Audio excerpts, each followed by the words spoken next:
भारत कई वर्षों तक विदेशी हुकूमतों का गुलाम रहा है और जब कोई मुल्क गुलाम होता है तो सिर्फ वहां के लोग ही गुलाम नहीं होते, बल्कि गुलाम होती है वहां की मिट्टी, गुलाम होती है वहां की हवाएं। किसी मुल्क में नरसंहार करने से उसकी क्षति नहीं होती जितनी कि उस मुल्क के सांस्कृतिक विरासतों एवं वहां की किताबों ग्रंथों को नष्ट कर देने से क्षति होती है, क्योंकि लोग तो फिर आ जाएंगे लेकिन विरासत के नष्ट होने से अस्तित्व ही नष्ट हो जाता है।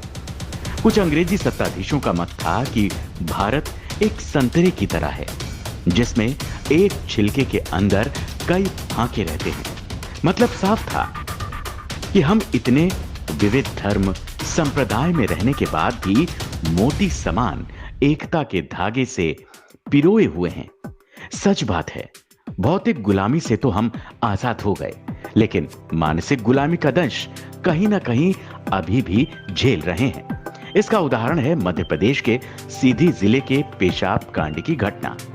अब जबकि हम वर्णवाद व्यवस्था को छोड़ समरसता की ओर बढ़ रहे, सबका साथ सबका विकास की बातें कर रहे, अनेकता में एकता की बातें कर रहे, और तब ऐसे कुकृत्य वाले दृश्य हमें देखने को मिल रहे हैं, तब ये आपसी समरसता व भाईचारे की कामना रखने वाले करोड़ों भारतीयों के हृदय पर यह घटना कुठाराघात साबित हो रही है।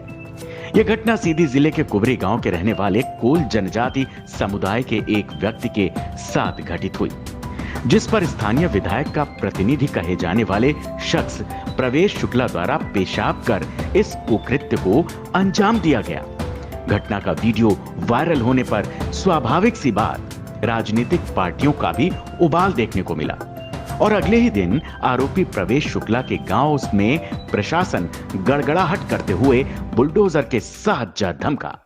कुछ ही मिनटों में बुलडोजर के पैने पंजे ने उसके आवास को जमींदोज कर दिया, और सिर्फ घर ही नहीं जमींदोज हुआ बल्कि उस अपराधी का गुरूर और अकड़न भी जमींदोज हुई। हम सब जानते हैं इस तरह का न्याय करना राजनीति से प्रेरित अथवा राजनीतिक दबाव से किया गया न्याय है, लेकिन अगर ऐसे बुलडोजर नीति चलती रही तो आईपीसी की धाराएं किस लिए, कानून किस लिए? गौर करने वाली बात है कि इस बुलडोजर प्रथा पर आज तक किसी भी कोर्ट द्वारा स्वतः संज्ञान लेकर आपत्ति नहीं जाहिर की गई, जो कि एक भारत जैसे लोकतांत्रिक देश में सोचने वाली बात है। फिलहाल ऐसे कृत्यों के लिए ऐसा ही कुछ न्याय होना चाहिए, लेकिन इस अपराध न्याय के द्वंद्व में उन परिवारों को क्या दोष, उस मां का क्या दोष, उस पिता का क्या दोष जिसके सर से छत को छीन लिया गया? खैर, इसका निर्णय हम आप पर छोड़ते हैं।